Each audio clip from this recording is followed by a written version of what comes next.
会不会太丑啊？一点都不，非常好看。真的不会太丑？真的。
萤火熄灭，你忽闪着翅膀，带来阳光。我伸出双脚，罗摩从此不再失去西多。死亡让我拥有爱情。萤火熄灭，你忽闪着翅膀，带来阳光。我伸出双脚。罗摩从此不再失去西多。和这两具尸体的情况差不多。从骨盆看，受害人女性；从骨龄看年龄，大概20岁到30岁之间。骨骼上目前没发现被锐器伤及的痕迹。初步化验骨骼也没有发现有中毒的迹象。结合部分骨骼及残存的些许皮肉上的碳化痕迹，受害人应该被焚烧过。尸骨被发现的形态表明，受害人也应该受到了虐待。至于死亡时间，尸体现在已经腐烂殆尽，估计至少半年以上了。至少1年以上。你这么肯定？是的，这位天在现场找到了至少2袋以上的藏甲虫。根据有效鸡瘟原则，本地的藏甲虫基本上1年1袋，所以这具尸体已经埋了超过1年的时间以上。就这么简单吗？你可以不信。还能提取有效的生物信息吗？我试试吧。 OK， 德卡，把1年前报失踪的女性汇总一个名单，准备比对。是。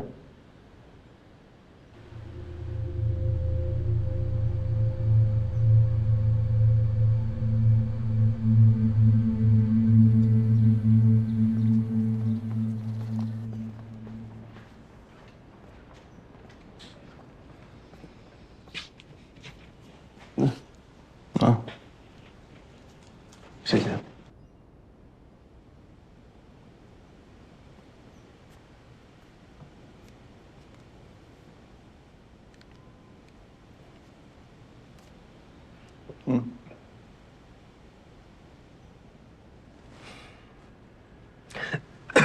真不知道我该夸你，还是该嫌弃你。嫌弃？是嫌弃我的柯南体质吧？拜托，景天是在帮你，你总不会希望受害人的尸体永远找不到吧？他当然不希望了。不过，在24个小时内同一地点连续发现2具尸体，对他来说确实压力太大。懂了。哎，有我们俩呢，你可别忘了，我们仨可是从下五里村走出来的人啊。是啊。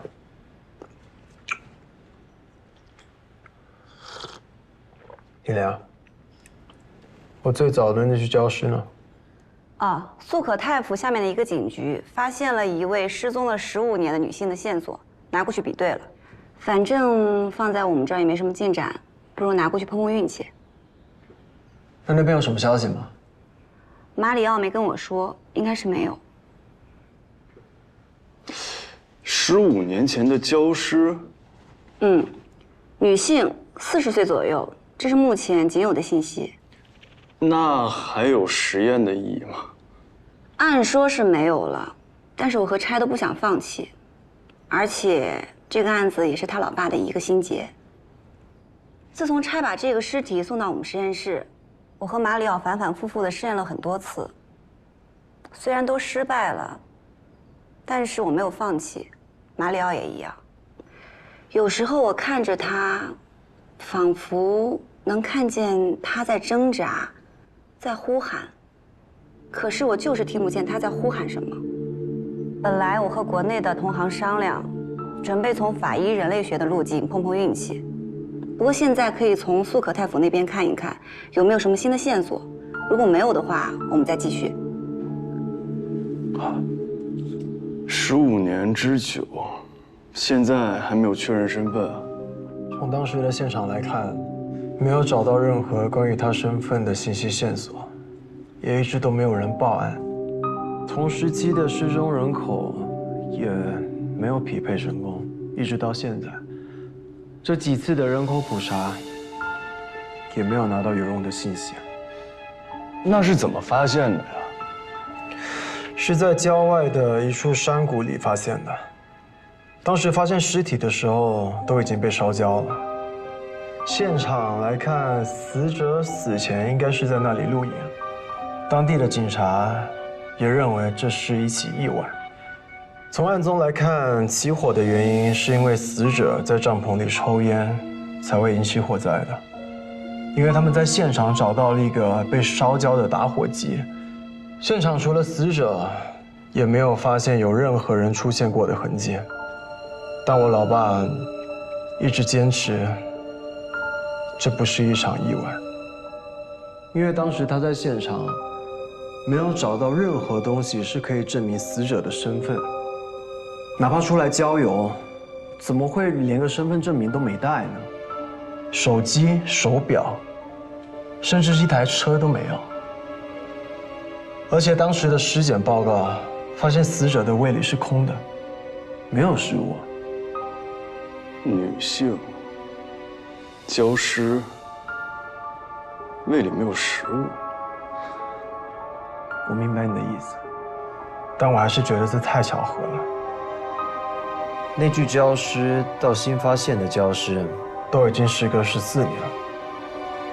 那这个凶手为什么要在时隔14年再次作案呢？然后在1年之内杀了3个人？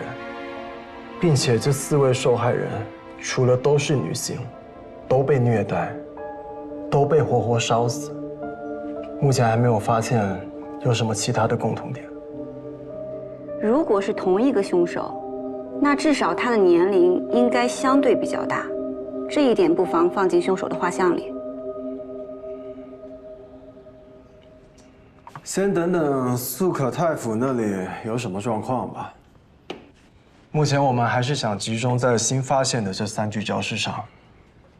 不管怎么样，我都不会让这3个案子再搁上15年，哪怕是1年，最好是明天我就能抓到凶手。我们一定可以的。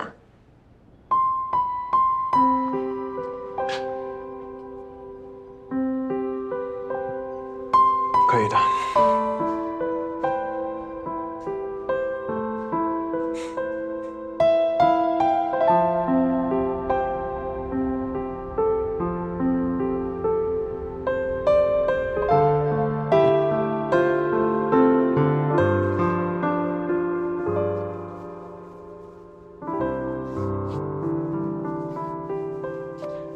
行，那就请法医大人先去歇着，等我做好了叫你。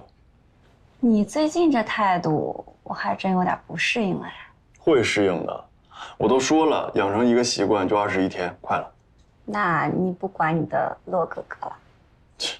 他说他想一个人待会儿，随他吧，去吧。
怎么了？啊，出什么事了？太感人了。哦，你是说家长群里发的文章是吧？才不是呢，是那个圣甲虫的童话。又更新了？没有，我把之前的看完了。玛利亚太可怜了，她和全家一起堆粪球的时候，父母就被小车给撞死了。她一下子就成了孤儿，只能独自的在田野里流浪。后来，她和小羊丹尼尔成了朋友。丹尼尔每天都会专门把粪蛋蛋发在他家的门口。后来，他就遇到了鲍尔。我之前跟你读过的，就是那个会带他去看月亮的偏振光的鲍尔。哦，我想起来了。鲍尔右脚有一些残疾，但是他每天都会和玛利亚一起，把沉重的粪球一次又一次地推上高高的小坡。他还对玛利亚说，就是因为他们每天推粪球越过天空，所以才有了日升和日落。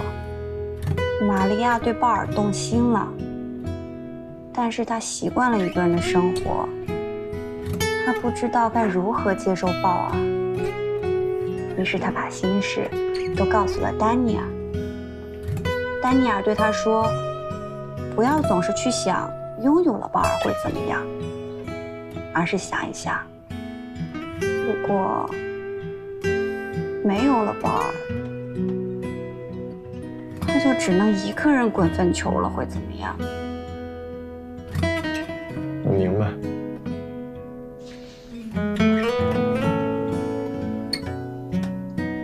你放心吧，以后我绝对不会让你一个人滚粪球。当然，你敢。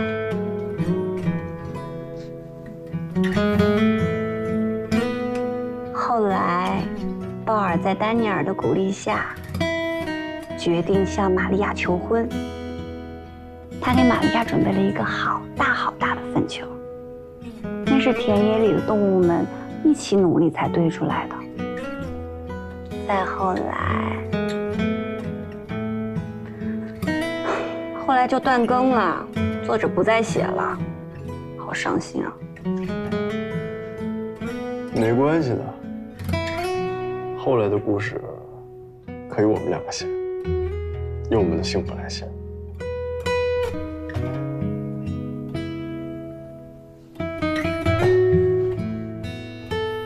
那你就算是我表白吗？当然算是表白了。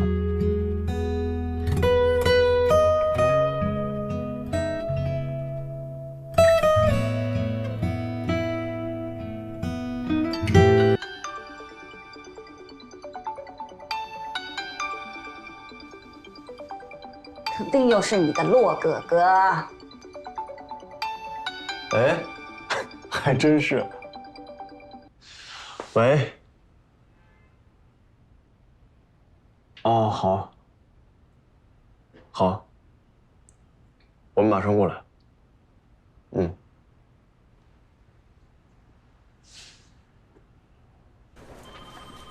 哎，景天，金莲，快过来。景天给你带了晚餐哦，开门卡。来，你们快坐。最新发现的尸骨尸源，我们已经找到了。这么快啊？嗯，他叫宗拉维蒙，26岁，是一名网络作家。他的父母已经去世了，一个人生活在这里。怎么找到的？确定吗？确定。根据景天和马里奥所提供的死亡时间，我们收集了截止在1年之前失踪的所有20到30岁的女性资料，先和献血的记录比对，正好这位姑娘有献血记录。根据她的献血记录，再找到了她的生物信息，正好和这具尸骨匹配成功。棒棒的，棒棒的。替他报案的居然是一名从没有见过他面的小读者，因为他的网络童话停更很久就报案了。受理报案的警员因为是小孩子报的案，就把他当成是粉丝催稿的恶作剧，根本就没当回事。幸亏警长坚持让我们认真对待每一桩报案记录，这才没忽略过去。没想到还真是他。网络童话。对。警长，那个丹尼尔到了。丹尼尔。是啊，丹尼尔是受害人在1年之前为数不多的几个联系人之一，算是和受害人从小一起长大的。哎，等一下，你们说的这个网络童话是不是那个田野上的圣甲虫啊？对，停更1年多了。天哪，怪不得他停更了，原来是因为遇害了。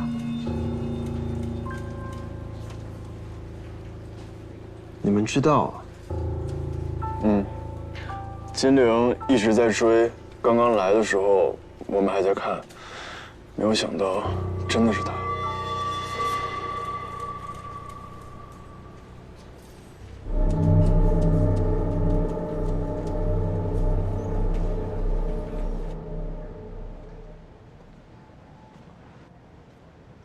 谢谢，不客气。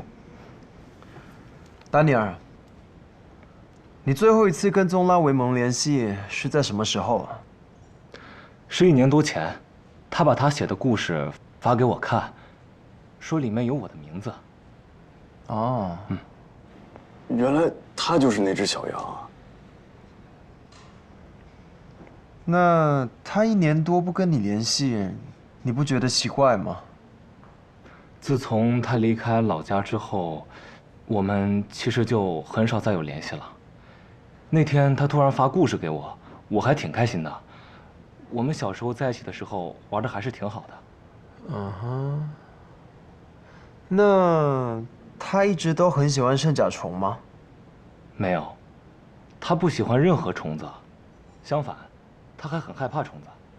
反正他小时候的时候是这样的。哦，我之前也问过他，为什么把自己写成虫子呢？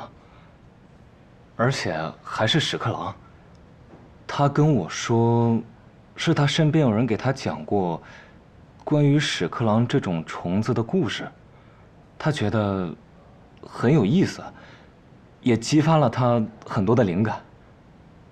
他跟你说这个故事的灵感是别人讲给他的？没错，我还开玩笑的说，这个人是不是她的男朋友，她没有否认。了解。再后来，她就不跟我联系了。再之后，我又尝试给她发过几次信息，但她都没有再回复过我了。没想到啊，她竟然……那他有跟你说过这个人是谁吗？或者跟你描述过他吗？比如说过什么细节之类的？没说过，都没有。好，那就先这样了。谢谢你提供的信息。不客气。如果你们抓到了凶手，请一定要告诉我。宗拉维蒙塔在很小的时候就失去了父母，现在他又遭遇了这样的事情，他太可怜了。我们会的，我们一定会竭尽全力抓到凶手的。好，辛苦你们。好的，谢谢你。谢谢。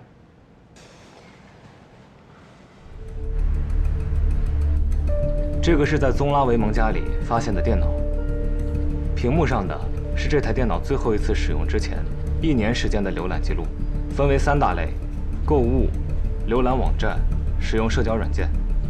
这个姑娘看起来是个购物狂，她的各种生活用品，无论巨细，甚至包括她的1日3餐，也都是从网上点的。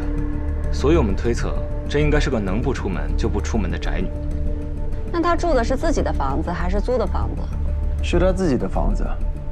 他的父母去世之后，他的叔叔和婶婶就用了这所房子换了他老家的农场。那他叔叔婶婶呢？都已经去世了。那社交软件呢？基本上都是浏览，很少去点赞和互动。那他有没有购买过与昆虫相关的东西，比如说恒温箱、温度计、湿度计，或者什么昆虫虫食之类的？完全没有。那他有浏览过关于昆虫的网站或者文章吗？OK。那关于古埃及的历史和文化的呢？至少在这台电脑上是没有浏览过这些的。他浏览的基本都是各种艺术类，尤其是文学与音乐类的文章。那他之前读的是什么学校？学的什么专业？没上过大学。成年后，他一直靠写东西来养活自己。后来，网文兴起后，他就开始慢慢变得小有名气了。这就对了。怎么说？根据他写的东西来看，按理说他应该是对昆虫学专业了解很深的一个人。虽然知道十分虫可以通过月光来定位，尤其是偏振光这种冷知识，一般昆虫学专业的学生也未必有所了解。偏振光是什么？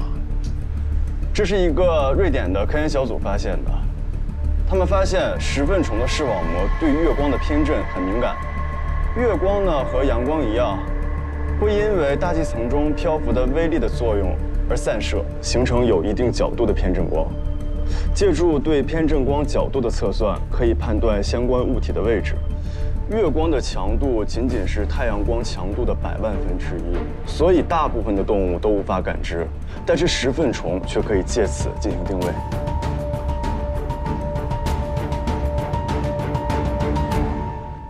你看我干嘛？我也不懂，他懂就行了。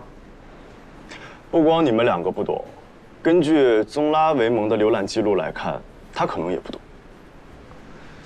那就说明这个 Daniel 他说的是对的，确实是有一个人给了他写作这个童话的灵感，而且这个人也很懂昆虫，而他知道的那些冷知识，就是这个人跟他说的。那我们可以就从这个方向入手，重点排查一下各农林业大学，以及农林学院的昆虫学专业、昆虫课题小组、昆虫学会，甚至昆虫兴趣小组，我觉得都可以去查一查。不仅如此，丹尼尔说宗拉维蒙不喜欢任何昆虫，但他却以昆虫为题材来创作。尤其是人们印象中脏脏的十分虫，这说明这个很懂昆虫的人对他的影响应该很不一般。丹尼尔曾经问过宗拉维蒙，这个人是不是她的男朋友，他没有承认，但是也没有否认。那首先，这个人肯定是个男的喽。哎，我能不能去趟宗拉维蒙的家？当然可以。痕迹的兄弟们现在还在那儿。哎。你倒是答应的挺痛快的啊！那必须，根据以往的经验嘛，景天关心的和我们关心的并不一样，而且他毕竟还是我们的专家顾问嘛，那我当然要好好的配合他了。成熟了嘛，终于懂事了嘛。好了，走，好，走吧，谢谢啊，谢谢了，不客气。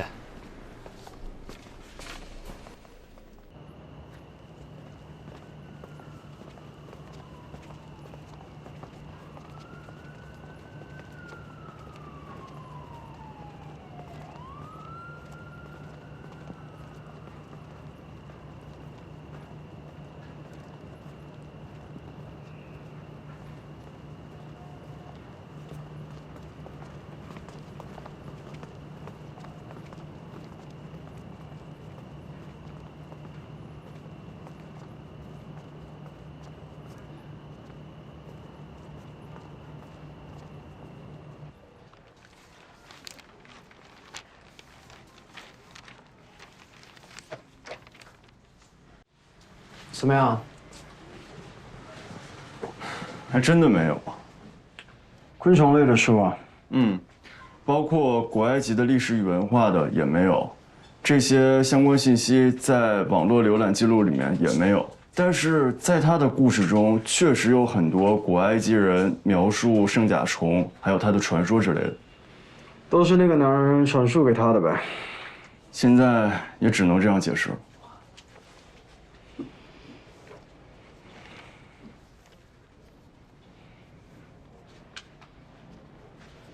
用这么贵重的相框，说明他很重视啊。是做善事？献血。哦。哎，这个能让我看一下吗？这个可以打开看吗？可以。哎，你看得懂吗？我可以帮他翻译啊。没事，我可以用手机翻译。Can I have a look at this? Okay.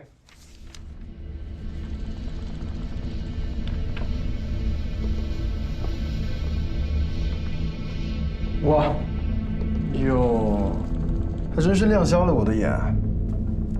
这就对了。啊？怎么连你开始说这句话了？不是，你看呀。看什么？整体感觉。整体偏素吗？对，他的衣物基本上都是素色，尤其是内衣，都是最常见、最普通的白色或者是粉色。但是你看这些，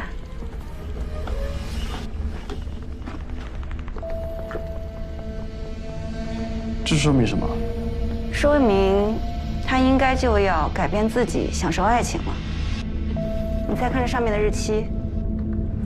正是1年零1个月17天之前，按照丹尼尔的说法，应该就是有了那个给了他灵感的男人之后。兄弟啊，这个包裹是你们来之后拆的，还是你们来的时候就已经拆开了？我们到了之后拆的。谢谢。那就是说，他都没来得及给自己享受爱情，就。哎，你看一下这些，这前面的几张呢，应该就是田野上的圣甲虫的构思草稿，包括人物、情节线，还有一些临时想到的对白等等。还有一些关于知识点的整理。从这些草稿中可以看出来，童话中的那个男主角就是那个右脚有一些残疾的雄性圣甲虫，还不叫鲍尔，而是叫阿图姆。那有什么问题吗？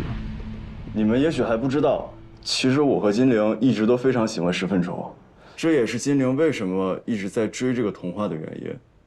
而且不瞒你们说，我和金陵私下都是以石粪虫互称的。看来我还是老了。这个你就不懂了吧？石粪虫啊，也就是圣甲虫，它们在昆虫世界中是最注重家庭观念的。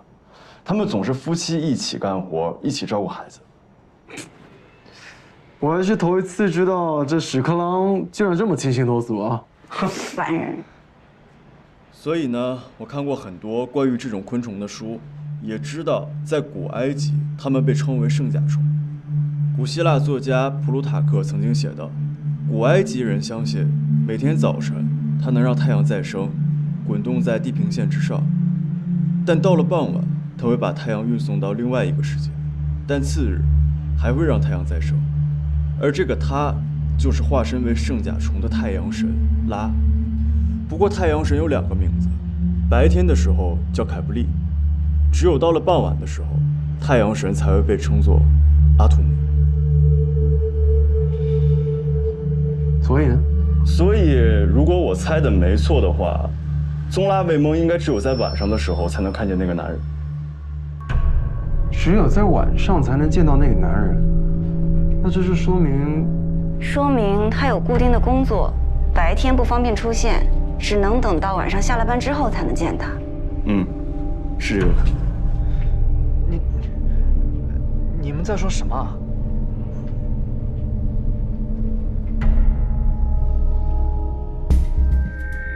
现在在我们身边有一个残忍变态的连环杀手，已知有3位女性遭到了他的毒手。第一个是宗拉威蒙，死于1年多前；接下来是素攀，他死于1个月前。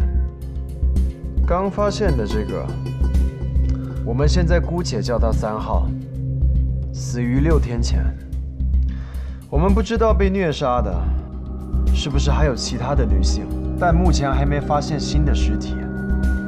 我们也不知道这个杀手什么时候会虐杀下一个目标。局里已经正式批准将这3具焦尸做并案处理。这上面有几个共同点：女性20到30岁，被虐待，被活活烧死。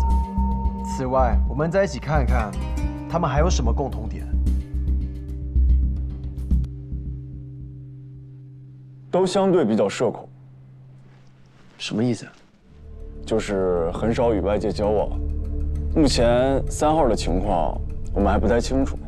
宗拉维蒙天天宅在家里，素攀与房东和客人之间都是通过座机联系，与外界的联系都相对隔绝，要不然也不会在他们失踪了这么久的时间里，却没有人报警。有道理。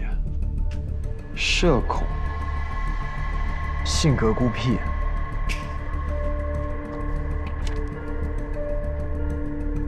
还都和昆虫有关。素攀他擅长纹的图案就是各类蝴蝶和蛾子。他自己身上的纹身也是一个长喙天鹅，而宗拉维蒙是以圣甲虫为灵感来写童话的。果然出息了啊！昆虫的名字都记住了，与昆虫有关。与昆虫有关。还有他们都恋爱了，而且都是和一个神神秘秘的男人。宗拉维蒙的生活中出现了一个神秘的男人，这个男人给了他用昆虫创作的灵感，给了他圣甲虫相关的知识，还给了他改变自己、接受爱情的动力。红色内衣。素攀的生活中也出现了一个神秘的男人，这个男人让在专业审美上高度苛刻的素攀，居然同意在身上纹一个丑丑的图案，而且这个图案代表着坚贞不渝的爱情。没错。OK， 那我们不妨给这个神秘男人画画像，至少能归纳出几个关键词。神秘，这不废话吗？不过确实是，素攀的男朋友到现在还一点线索都没有。非常了解昆虫。同意。还有吗？宗拉维蒙的男朋友总是出现在晚上，但这一点在素攀的男朋友身上还没有得到证实。我先写上。非常了解昆虫。还有吗？我有一个大胆的猜测。快说出来，吓死我！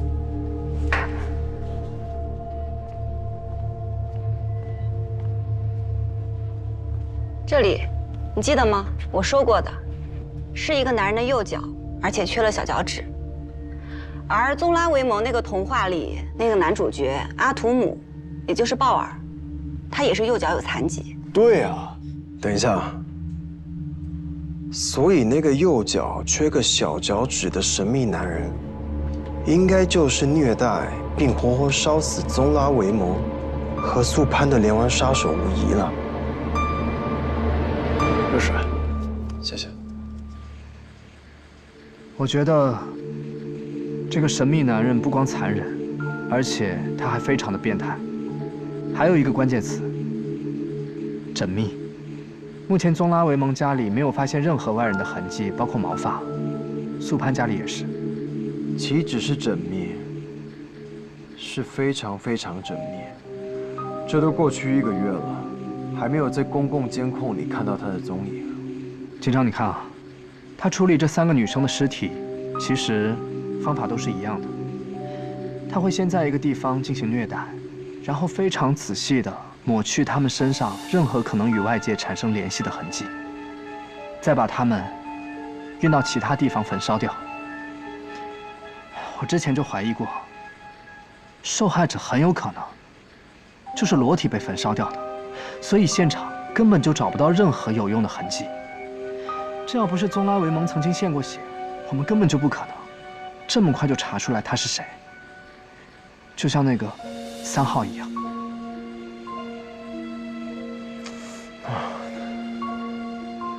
也不知道这王八蛋为什么要这么对待这几个女生，他的动机是什么呢？警长，他是变态，不需要什么动机。等一下，等一下，等一下，我早就应该反应过来了。那个3号，伦威有没有检查过他的牙齿啊？对啊，根据尸体过火的情况，牙齿应该没有烧坏。就算是全裸被焚烧，只要去过牙科，或者说换过牙齿，那在牙科医生那边就有记录了呀。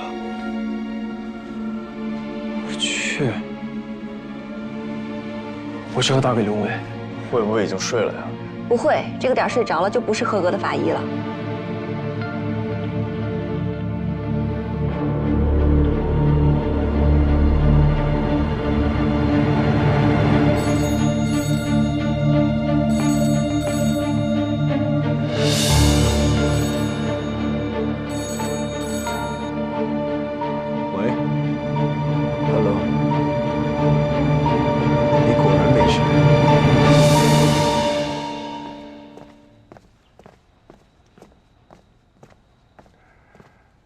对不起，我来晚了。扑克林怎么不在？一直联系不上他。不过我已经跟局里和他们所里都打了招呼，我做主了。那就好，欢迎回避。听到了吗？欢迎回避。放心吧，除了你，我什么都不怕。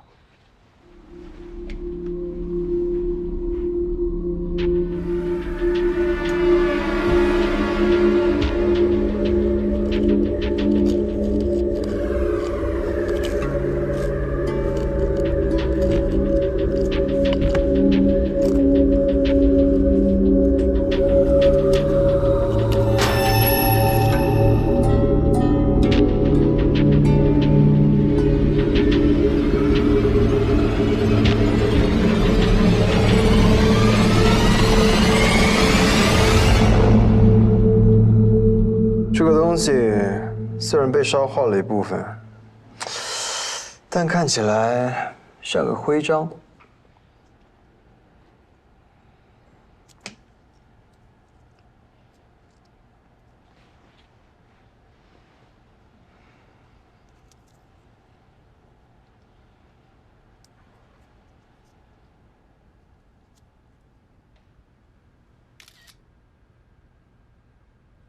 哎，你们觉得这上面的图案像什么？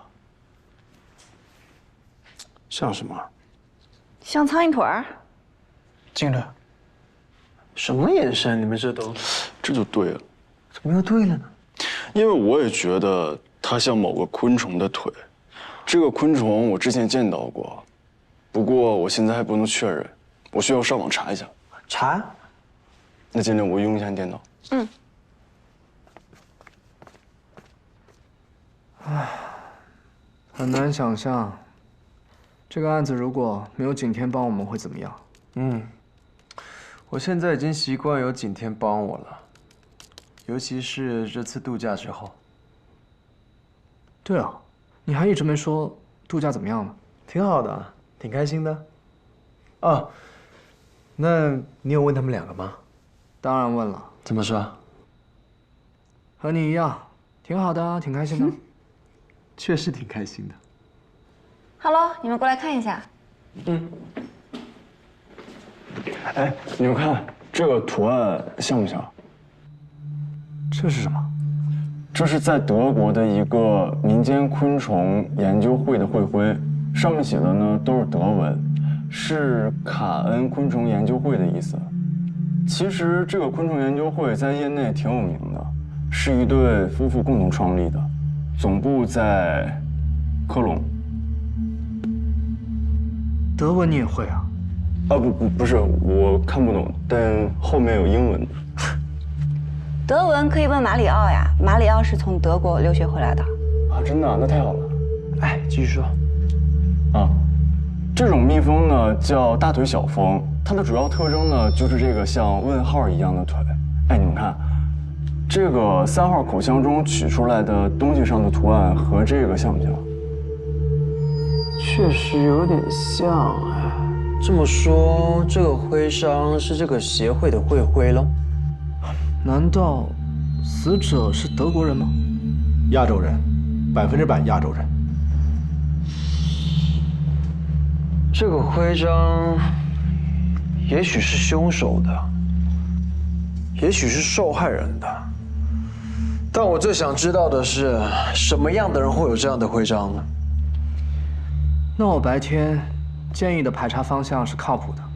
我觉得我们应该先重点去排查以下这几个地方，就比如说各农林业大学、农林学院的昆虫学专业、一些昆虫课题小组、昆虫学会，还有昆虫兴趣小组。哎，其实我更倾向于可以查查看这个卡恩昆虫研究会在咱们这儿有没有什么分支机构，哎，或者说咱们这儿的昆虫研究会里有没有他们的派驻人员或者雇员之类的。可以啊，这样我就觉得这范围就小了很多，对吧？明天让卡把所有昆虫研究机构或者有昆虫专业的学校拉个名单出来，然后开始全面排查。OK？ 还可以给他们的德国总部打电话或者发邮件。可以啊，那这活交给你呗。没问题。中国人，来一口。不好意思，我不会喝酒。不学怎么会啊？就来一口吧。这老伦威我还是头一次见主动拿自己的酒给别人喝啊。那是，幸亏你想到了牙齿，不然这次就是我失职了。没有，其实我也没有想到他口腔内会有什么东西，我都是瞎猜的。作为一名法医，这一次我确实大意了。不管怎么说，我敬你。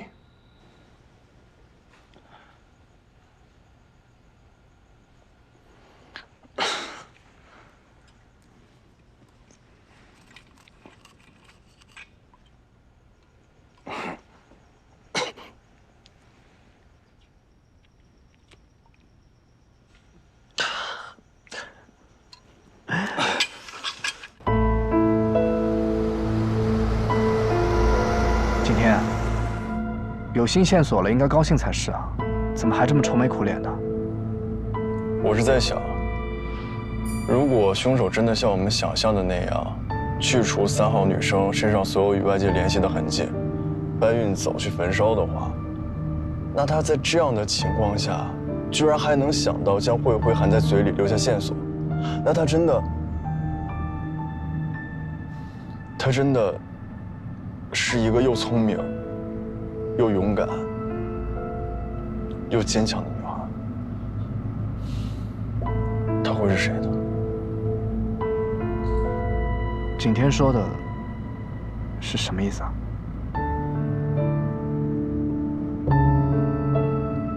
好好看你的车。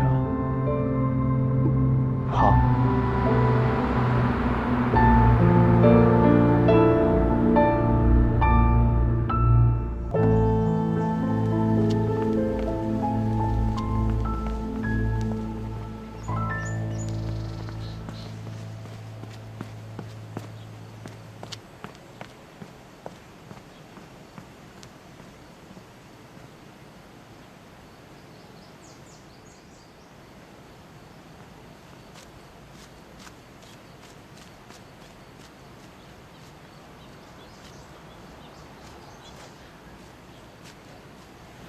你好，先生。